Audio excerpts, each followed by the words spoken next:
Ćao, veliki pozdrav svima. Dobrodošli na moj kanal Slatki kutak i slanutak, dobrodošli u novi video recept. Danas sam odlučila da pripremim tiramisu iz razloga što jako brzo se priprema, naravno nema potrebe da ostoji preko noći u frižideru, nakon 2-3 sata hlađenja može se konzumirati.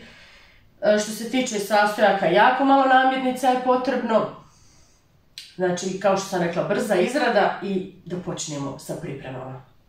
Što se tiče tiramisu, svi sastojci koji će nam biti potrebni su 4 žumanjka, 9 kašika kristal šećera, pola litre vrhnje za šlag, instant kafa, pola kile mascarpone sira, piškote i na kraju trebat će nam kakao za posipanje. Postupak je sljedeći. Žumanjke i šećer pjenasto umutiti, zatim žumanjke ćemo da termički obradimo na pari. Biće nam potrebno nekih 10 minuta. Kada se lijepo žumanjci počnu da se stežu, kad dobiju određenu gustoću, ostavimo da se prohlade. Kada se prohlade, sljedeći postupak je da tome dodamo mascarpone sir, sve zajedno umutimo, zatim umutimo vrhnje za šlag pjenasto i dodajemo u smjesu od žumanjaka i mascarpone sira, sve zajedno naravno sjedinimo, zatim skuha se kafica. Ko želi može kafu da pošećeri, ja neću zato što je već slatko, vrhnje je slatko naravno.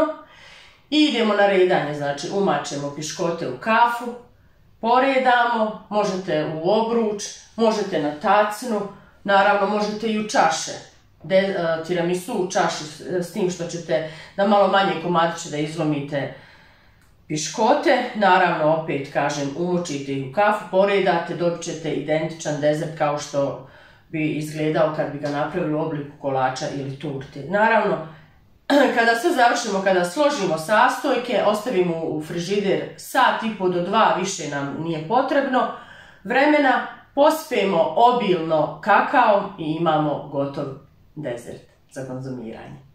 Počinjemo.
Žumanjci su se prohladili, sada ćemo ih kratko izmiksati mikserom, zatim miksamo mascarpone i sve zajedno sjedinimo.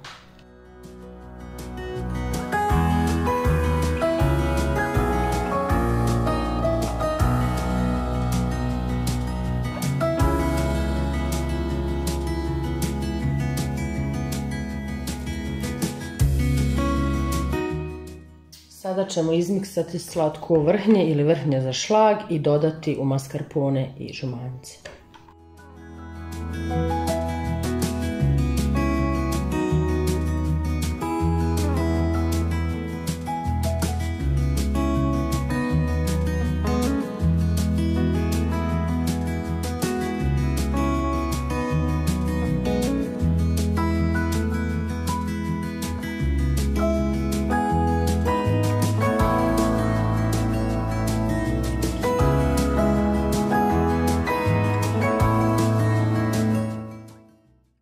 Krema je spremna, sad idemo na slaganje.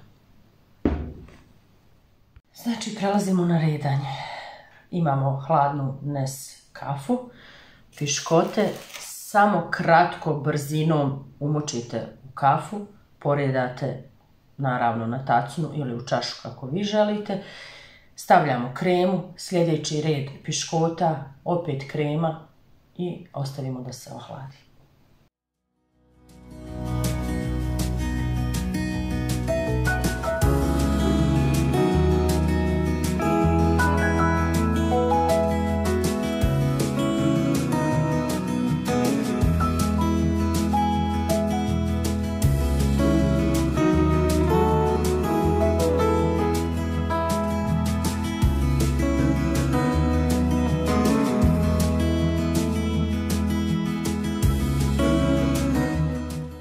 Zaboravila sam vam nešto reći, ja u kafu nisam stavljala ni rum, ni nikakav drugi alkohol. Naravno vi ako preferirate i volite možete staviti i rum i maraskino, amaretto, znači sve što vi želite.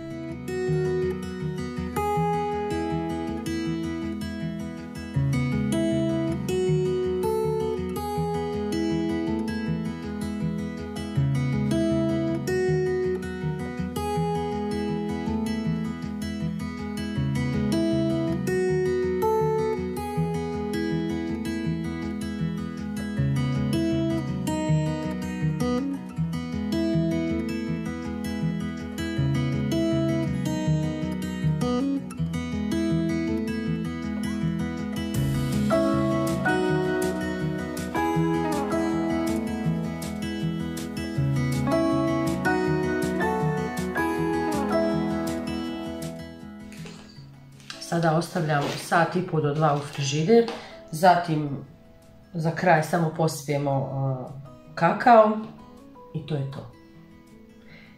Ja se nadam da vam je se recept svidio. Ako je, stisnite like, stavite neki komentar.